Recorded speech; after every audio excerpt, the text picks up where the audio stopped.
So we are starting a new read aloud. It's called The of Nestor Lopez. And we're going to be reading this one at the 12:20 time in the afternoon. And I am not sure why our district has recommended this book, but it is the recommended book for 5th grade. So I'm kind of excited about that. I've never read it before. It says this magical middle grade debut novel from Adriana Cuevas, a Cuban-American boy, must save the inhabitants of his town from a sinister magical presence threatening them. All Nestor Lopez wants is to live in one place for more than a few months and have dinner with his dad. When he and his mother moved to a new town to live with his grandmother after his dad's latest deployment, which means he's in the military, Nestor plans to lie low. He definitely doesn't want anyone to find out his deepest secret, that he can talk to animals.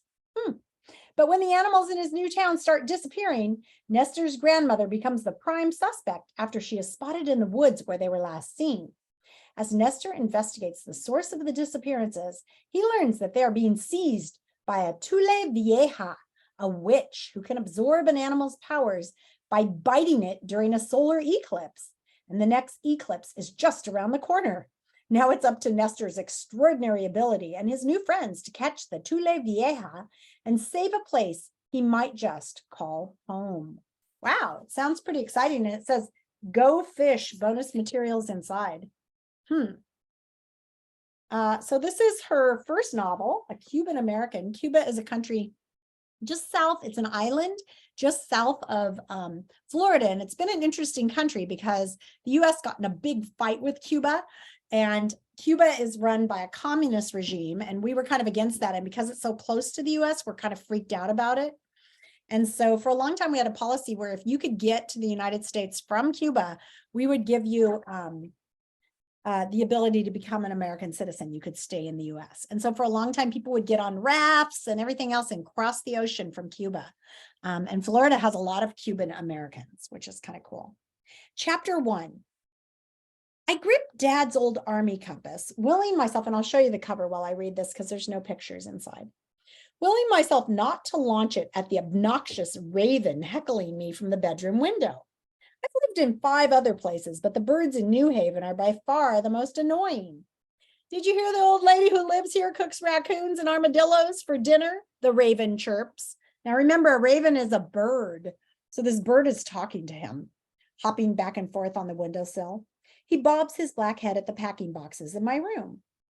I know for a fact that's not true. I kick a large cardboard box labeled Nestor's comic books and dart guns under my bed. The springs under the mattress groan as the box pushes against the bed frame. My abuela is the best cook in Texas. Does anybody here know what an abuela is? Christian, do you know what an abuela is? Anybody? Nobody's going to answer? Who else is here who might know what an abuela is? I don't know anybody else who might speak Spanish. So in Spanish, abuela is grandmother. Fine, don't believe me. Maybe I'll visit you in the hospital when they have to remove your small intestines after you eat too much barbecued roadkill. I roll my eyes. Sometimes being able to speak to animals is not as cool as you think. I clench my jaw and shove another box under my bed, getting down on my knees to push against the straining bed frame. This raven is keeping me from breaking my unpacking record. Moving among 5 army bases, I've perfected my skills. I hold the record for fastest room packing and unpacking in the entire universe. You can get away with unpacking only 1 box of clothes for about 3 weeks before your mom realizes you've been wearing your cat surfing on a piece of pizza t-shirt every day. I know sorting through your boxes in front of curious new neighbors means he'll see all your underwear and the ratty stuffed bear you still insist on sleeping with. But the secret to success is not to bother unpacking half your boxes when you get to your new location. That way you're ready to go when your mom announces the inevitable. I wasn't surprised when Mom said, Nestor, we're moving to New Haven, Texas. We'd already lived at Fort Hood for 6 months. I was getting used to my new school and my classmates were about to earn friend status. My teachers finally started calling me by the right name. I knew that was my cue to get ready to move again. So 2 days ago, I set my stopwatch and timed myself as I threw my sketchbooks and pencils into 1 box, my animal encyclopedia into another, and the remaining dart guns, Legos, and Pokemon cards. Sounds like you guys. That had survived the last 4 moves into a third box. 5 minutes and 34 seconds. Although I forgot to pack my underwear. The Raven peeked. What's happening right now? We're reading a read aloud, a new read aloud. So we just started this book. This little boy has just had to move and he can talk to animals. Okay. Pecks at the peeling paint on my windowsill, his thick black feathers shining in the sunlight. He looks like he's covered with oil, a twisty design of green and purple on his wings. I abandon my unpacking and grab my sketchbook so I can draw New Haven's annoying wildlife. Ah, so you're gonna make me famous. You're even a good artist? The Raven stretches out his feathers. So that's the Raven talking. I consider drawing an enormous black bear devouring the Raven, feathers and bird bits flying through the air. I'm shading in just the right look of obnoxious in the Raven's eye when I hear a soft knock on the bedroom door. My abuela, that means grandmother in Spanish, shuffles in, her curly hair piled on her head. She tried to dye it red to cover her gray, but it's come out more of a purple. It matches the tiny flowers on her housecoat. Abuela gives me a hug. I inhale the scent of lavender. Of the 5 times I've moved, this is the first time someone I know has greeted me. Usually it's just an empty house with echoing walls and the neighbors' curious eyes. I could stay in Abuela's hug forever. And how is the unpacking? She scans my new room and pauses when she sees the packing boxes shoved under my bed. She chuckles and gives me a wink. The Raven beats his wings against the window frame. Oh, you are so busted, says the Raven. I shake my head and look at Abuela, checking to see if she can hear my annoying animal companion too. But she's busy pulling a brown paper bag from behind her back, no reaction on her face. I guess my ability to talk to animals didn't skip a generation. Fine, I guess. I glance at the boxes in my closets, shoved behind my clothes. Abuela takes my sketchbook and holds it at an arm's length, admiring my Raven drawing. Ay, mira, another masterpiece, Joselito. Abuela likes to call me Joselito sometimes, after Jose Nicolas de la Escalera. He was Cuba's first painter. Abuela tells me she hopes to see my drawings one day in museums around the world, just like Jose's. I don't bother to tell her I don't think I'm that good. I draw because it keeps me occupied sitting in new classrooms as the teacher drones on about equations I learned 2 schools ago. And paper and pencil are easy to pack. What's that? I ask as Abuela holds out the brown paper bag to me. I have something for you, Niño. Abuela's eyes sparkle. I peek inside. A baseball glove rests on the bottom. I thought you might want that. I went up to the attic and dig it out of some boxes. I almost broke my hip. Esas tontas escaleras. These stupid stairs, she says in Spanish.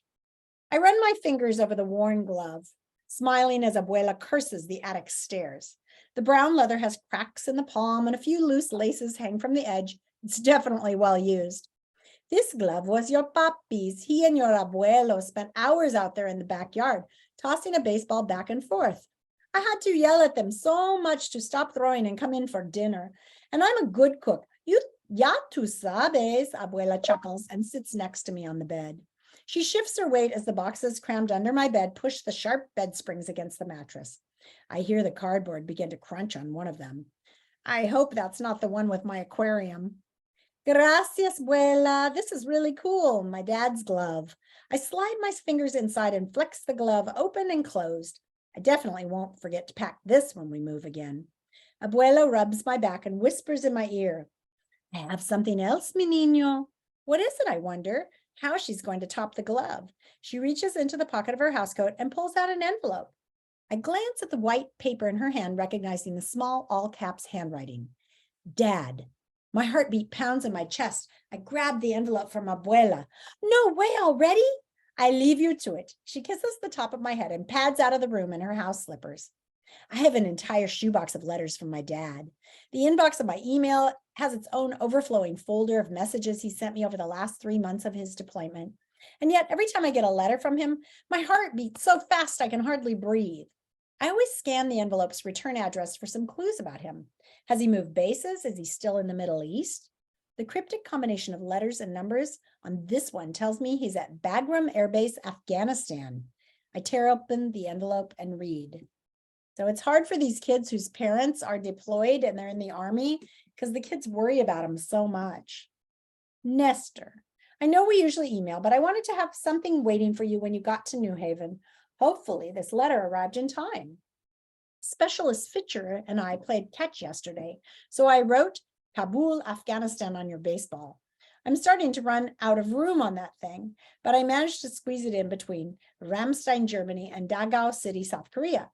You and I will have to toss it around when I get home so we can write New Haven, Texas on it. All right, here's your animal question. There's a species of sheep here in Afghanistan named after a famous explorer. Write me back with the name. I'm pretty sure I've stumped you with this one. Good luck at your new school. I know you'll do great. You always do. Love, Dad. I read the letter 3 more times, tracing my finger over my dad's signature. I fold it carefully and tuck it between the pages of my sketchbook. There's a golf ball in my throat I try to swallow down. 3 months ago, Mom and I stood on a hot tarmac and stared at Dad's back as he boarded a big-bellied plane to Afghanistan. It was our 4th time watching him fly away, his shoulders hunched more with each deployment. I gripped Mom's hand, my palms sweaty, and pretended it was the strong sun making my eyes water. Now Dad is across an ocean playing catch with someone who is not me. Dad says all this moving, all this being separated is part of the job. When you're Nestor Lopez, son of Sergeant First Class Raul Lopez, every time the Army says move, you move, and it sucks. I sigh, picking up my charcoal pencil again to continue shading the raven. Wait, wait, he crows on the windowsill. Get my good side. He spins around and lifts his back feathers.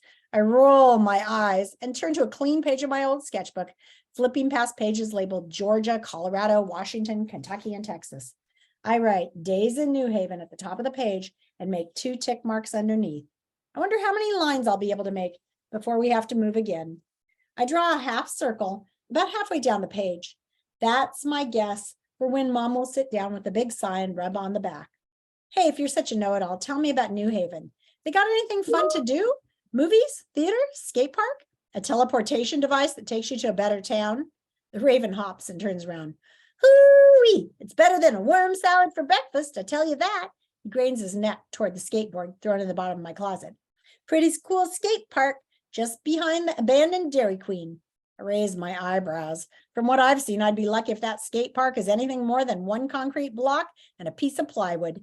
Driving into New Haven, Mom accidentally sailed through the town's 1 stop sign. Not stop light, stop sign. Several boarded up windows were plastered with missing pet flyers on a few buildings downtown. I wonder if the residents of New Haven have forgotten they had formed an actual town and aren't just living next to one another by chance. My obituary will probably read, died of boredom in New Haven, Texas. I've worn down the tip of my black charcoal pencil and can't find my pencil sharpener.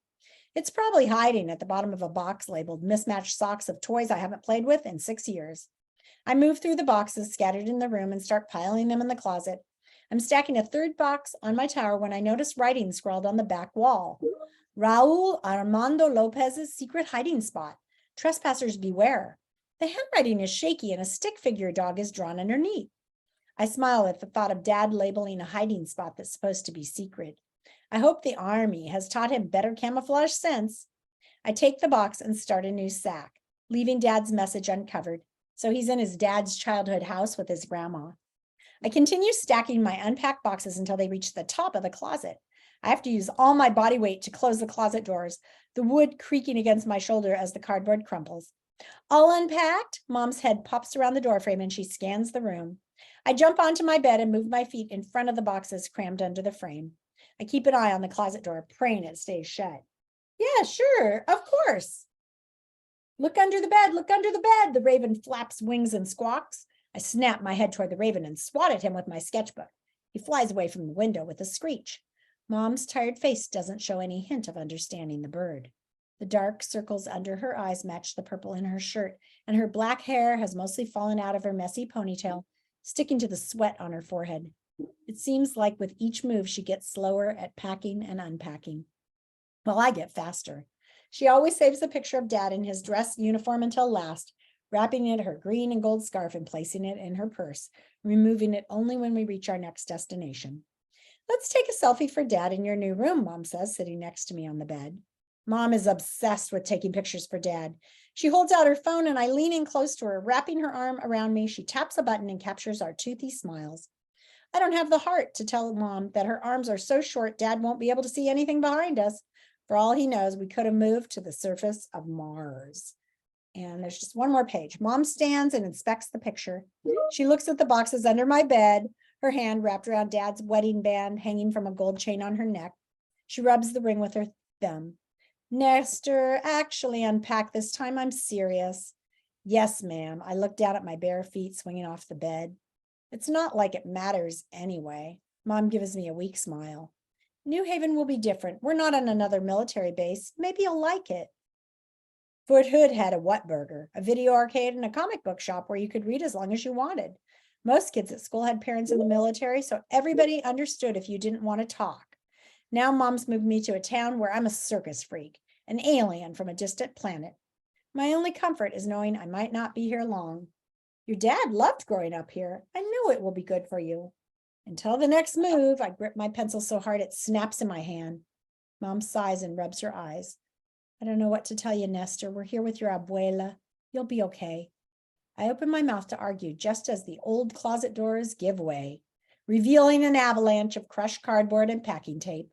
Mom's raised eyebrows silence me as I sigh and shuffle over to Mount Packing Box, the dart guns, Legos, and old sketchbooks taunting my unpacking skills.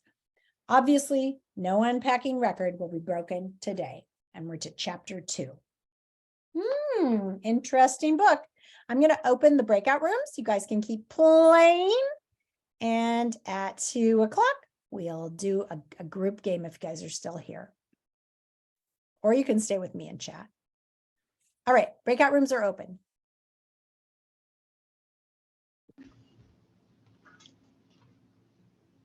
Hey, Nora, are you here?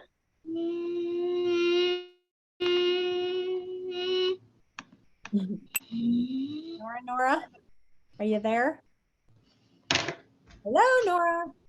Hey, Nora. Nora's not here. I want to send you something in What? I'm going to send you something in the chat. I'm going to send you a link to the book that the girls are reading in that other book group so that you can listen to it and then you'd be able to join them next week. They're going to read something called The Candy Shop War. And I want you to listen to the first chapter on YouTube. Okay, me, right? And then I actually have I have the book for you. So I don't know if you're planning to come to in person next Friday. Yeah, I am. Perfect. Falcons. So what I'll do is Nate sat at the end of a seatless mattress, bouncing a small rubber ball off the bare wall, keeping count of how many consecutive times he caught it. The ball got away from him and rolled I think toward that the might be it. Yeah, that was it. Sorry.